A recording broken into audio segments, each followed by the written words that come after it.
आपल्यासोबत रोहित पाटील आहेत. आज आपण पुरंदरमध्ये सुप्रिया सुळे यांच्या प्रचारार्थ आलात, काय भावना? आज मी सकाळी ज्यावेळेस साहेब तासगावला आले होते, तिथून तासगाववरून साहेब मला त्यांच्याबरोबर हेलिकॉप्टरमधून बारामतीला घेऊन आले आणि इथे नीराला आल्यानंतर ज्यावेळेस मी इथलं वातावरण बघतोय, साहेबांच्या बाबतीत, ताईंच्या बाबतीत एकदम सकारात्मक वातावरण मला बघायला मिळतं आणि तो आनंद आहे.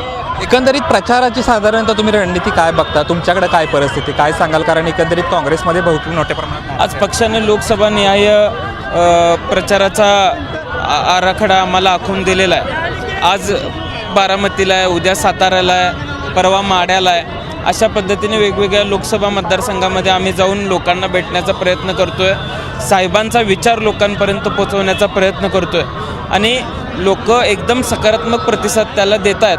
मला निश्चितपणाने विश्वास आहे की साहेबांच्या नेतृत्वावरती जो लोकांचा विश्वास होता तो या पुढच्या काळातही तसाच राहील.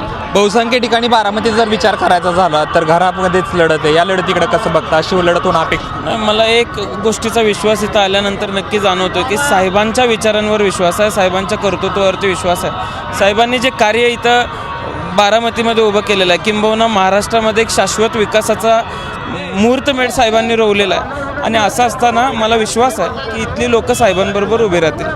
पण दुसरीकडे दादा असं म्हणतात की सगळ्यांच्या कामाचा आवाका मला माहिती आहे, मी त्याच घरात लहानाचा मोठं झालेलो आहे, त्यामुळे कुणी कामं करू शकत नाही, फक्त मीच कामं करू शकतो. या वक्तव्याकडे दादा असं गेली अनेक वर्ष लोकप्रतिनिधी म्हणून इथली लोक साहेबांना निवडून देत आहेत, आदरणीय ताईंना निवडून देत आहेत. आता त्याची काहीतरी कल्पना इथल्या मतदारांना असावी म्हणून ती लोक निवडून देतात.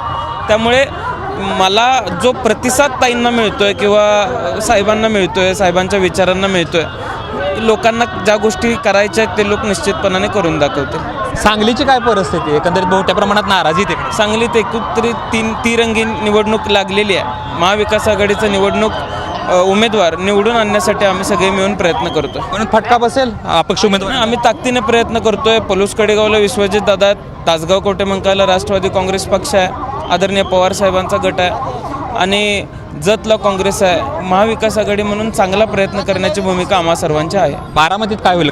बारामतीमध्ये लोक साहेबांच्या विचारांबरोबर उभे राहतील. साधारणतः काय, म्हणजे रोहित पवार तर सांगतात साधारणतः 3 लाखाच्या आसपास नक्की 3 लाख जाईल. कारण असं आहे की पवार साहेब हा महाराष्ट्राचा स्वाभिमान आहे आणि दिल्लीमध्ये महाराष्ट्राचा स्वाभिमान जपायचा असेल तर पवार साहेबांबरोबर उभं राहिल्याशिवाय पर्याय नाही. खूप खूप धन्यवाद. तर होते रोहित पाटील ज्यांनी सांगितलं की साहेबांसोबत जी बारामतीतली जनता आहे ती उभा राहील आणि सुप्रिया सुळे निवडून दिल्ली जातील. कॅमेरा पर्सन विजयराव सह जयदीप भगत, एबीपी माझा, नीरा, पुरंदर.